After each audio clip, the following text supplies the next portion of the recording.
Hello, hello mga mare! Ang inyong lingkod uli, Mami Chabilita. For today's video nga mga mare, gusto ko po sana i-share sa inyo ang recognition ceremony ng aming baby girl.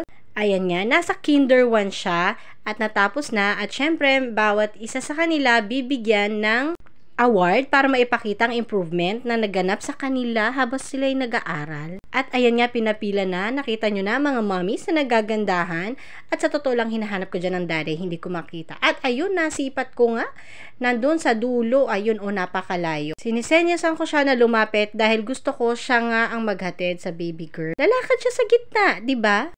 Para mayroong cooperation, happy ang baby girl para kasama ang kanyang daddy, super supportive. Maka-daddy po kasi talaga yan. Hinahanap niya talaga yung daddy niya. Kita niyo gaano kaloko. Ganyan din yung aling maliit na yan. Alam niyo ba?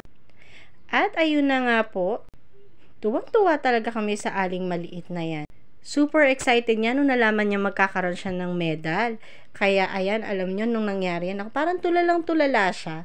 Sa totoo lang, hindi niya alam kung ngingiti ba siya o kung ano man, hindi ko maintindihan. Pero ramdam ko na excited talaga siya.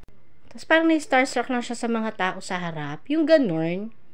Matagal na kasi talaga niyang gustong makareceive ng medal. Nagsisimula pa lang siya mag-aral. Sabi niya, mag-aaral siya mabuti dahil gusto niya ng medals. At nakakatuwa naman ang school nila dahil talagang binigyan sila ng mga ganyan bawat isa. Pagkilala sa bawat bata. 'Di ba nakakatuwa kahit paano lalong gaganahan ng mga bata.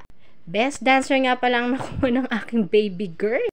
At best organizer. Excited. At ayun na nga siya, pag uwi, tignan nyo kung gaano kakilig. At talagang pinagmamalaki niya sa mga kapatid niya na meron nga siyang 2 medals. Ganyan siya ka-happy mga mare.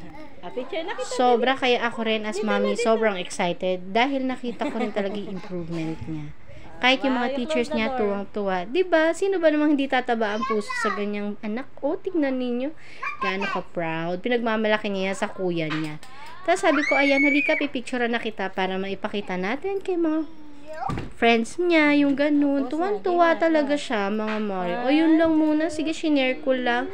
Sobrang excited din kasi ang mommy. Yun lang muna. Bye! Sana nag-enjoy kayo.